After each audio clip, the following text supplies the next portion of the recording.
हरे कृष्णा। आज हम भगवत गीता वीकली में चर्चा करेंगे भगवत गीता के दूसरे अध्याय के 62 और 63 नंबर श्लोक पर, जो श्लोक हमें क्रोध को वश में करने का तरीका बताते हैं।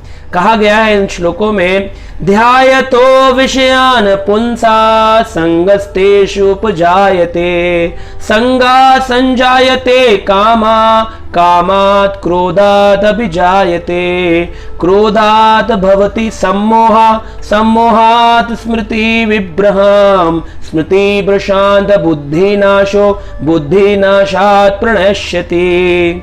तो ये एक फ्लो चार्ट है जो कि 8 भाग में बांटा गया है। एक श्लोक के 4 भाग, दूसरे श्लोक के 4 भाग, तो 8 भाग में एक फ्लो चार्ट है। पहला है ध्यायतो विषयान पुंसा। क्रोध क्यों आता है?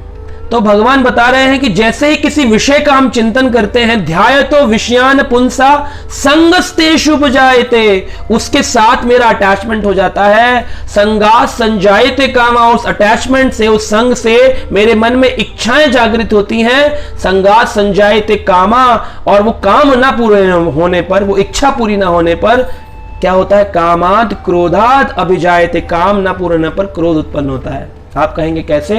इसका उदाहरण लेते हैं। जैसे मान लीजिए अपने परिवार में हमारा एक बच्चा है, हम उस बच्चे से कह रहे हैं कि बेटा शरारत मत करो। ये मैंने विषय का चिंतन किया कि ये मेरा बच्चा है। ये बस ये चीज चिंतन करते ही कि ये मेरा बच्चा है, ये मन में भावना आते ही मैंने एक विषय का चिंतन किया, उसको कंट्रोलशिप का एटीट्यूड में आया कि मैं इसको कंट्रोल कर सकता हूं। ध्यायतो विषयान पुंसा संगस्तेषु उपजायते, अब अटैचमेंट हो गया, ये मेरा बच्चा है, इसको मेरी बात माननी चाहिए। फिर क्या होगा? संगा संजायते कामा, अब इच्छा आ जाएगी कि जैसे ही मैं इसको बोलूंगा बेटा कीप क्वाइट, बच्चा शांत हो जाएगा। लेकिन अगर नहीं हुआ तो क्या होगा? कामात् क्रोधात् अभिजायते, बहुत क्रोध आएगा। तो बच्चों को तो हम समझा सकते हैं फिर भी, क्योंकि वो हमारे हो तो हम उन पर छोटा मोटा गुस्सा कर सकते हैं। 2 प्रकार का गुस्सा होता है। एक गुस्सा है मैं शिक्षा देने के लिए गुस्सा कर रहा हूं, और एक प्रकार का गुस्सा है कि मुझे गुस्सा आ रहा है, मुझे खुद ही पता नहीं चल रहा, लोग कह रहे हैं अरे भाई आप बहुत गुस्सा करते हैं, इतना गुस्सा मत करिए।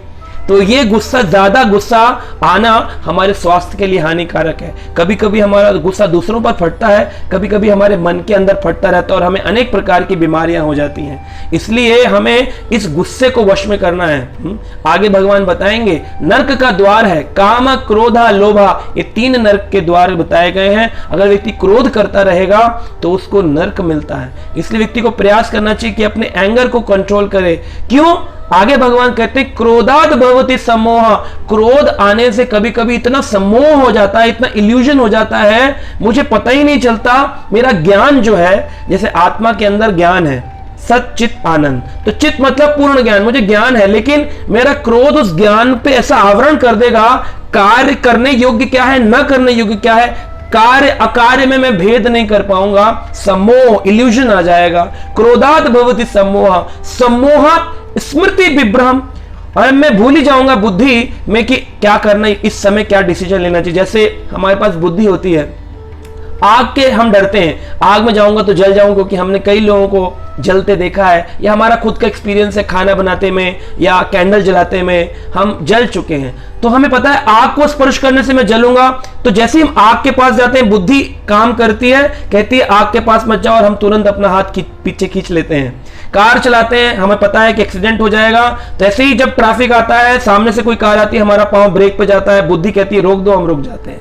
लेकिन अगर हमें क्रोध होगा, उस क्रोध के कारण, सम्मोह के कारण, सम्मोहात् स्मृति विभ्रम, हमारी बुद्धि लॉस्ट हो जाएगी, हम समझ ही नहीं पाएंगे करें क्या नहीं। स्मृति विभ्रम बुद्धि नाशो, और फिर क्या होगा? स्मृति विभ्रम से बुद्धि का नाश हो जाएगा। इस लेवल पर आ जाएगी इंटेलिजेंस मेरी, इतनी नीचे लेवल पर आ जाएगी कि मुझे करना तो चाहिए था जीवात्मा को कृष्ण का स्मरण, हाँ, सततम स्मर्तव्य हो विष्णु, सता मुझे विष्णु का स्मरण करना चाहिए, लेकिन बुद्धि कहेगी नहीं, स्मरण विष्णु का नहीं, भौतिक संसार का विस्मरण करो, भौतिक संसार का स्मरण करो। सततम स्मर्तव्यम विष्णु, सततम मुझे विष्णु का स्मरण करना चाहिए, लेकिन हो क्या जाएगा? सततम मैं संसार का स्मरण करता रहूंगा, बुद्धि इस लेवल पर गिर जाएगी, और बुद्धि नाशो प्रणश्यति, मैं दोबारा से पुनः इस भवकूप में गिर जाऊंगा, वापस मुझे संसार के जन्म मृत्यु चक्र में आना पड़ेगा। तो एक क्रोध न वश में करने मात्र से मैं कितना कुछ परेशान हो सकता हूं। कई बार लोग कहते हैं क्रोध का इस्तेमाल भगवान ने ही तो दिया है, तो क्या हम इस क्रोध का, भगवान ने दिया ही क्यों जब ये क्रोध इतना हानिकारक है? तो भगवान ने जो भी हमें चीज दी वो भगवान की सेवा में लगाने के लिए। जैसे क्रोध भगवान ने दिया है, हनुमान जी ने भी क्रोध किया और उस क्रोध से उन्होंने लंका को जला डाला, लेकिन यहां क्रोध भगवान की सेवा के लिए था, राम के खिलाफ। जब वही रावण हनुमान जी को बुरा भला बोल रहा था, हनुमान जी ने रिस्पॉन्ड नहीं किया, कोई बात नहीं बोली, लेकिन जिस पल उसने कहा तुम्हारा राम मेरा कर क्या सकता है, हनुमान जी ने अपने क्रोध का इस्तेमाल लंका जलाने में किया। तो क्रोध का इस्तेमाल किया जा सकता है, लेकिन किस लिए? भगवान के प्रचार के लिए हम अपने क्रोध का इस्तेमाल कर सकते हैं। लेकिन अपनी रक्षा के लिए, मुझे किसी ने बड़ा बुरा भला बोला या मेरी इच्छा पूर्ति नहीं हुई तो इसलिए क्रोध करना, इस क्रोध से हम वापस पुनः भवकूप में गिर जाएंगे। हमें देखना यह चाहिए कि हम विषय का चिंतन ना करें ताकि क्रोध उत्पन्न ना हो, क्योंकि विषय का चिंतन करेंगे उससे आसक्ति होगी, आसक्ति से बहुत क्रोध आएगा। तो अपने जीवन को क्रोध रहित बनाइए, गीता पढ़ते रहिए, भगवान का नाम जप करते रहिए। तब तक के लिए हरे कृष्णा।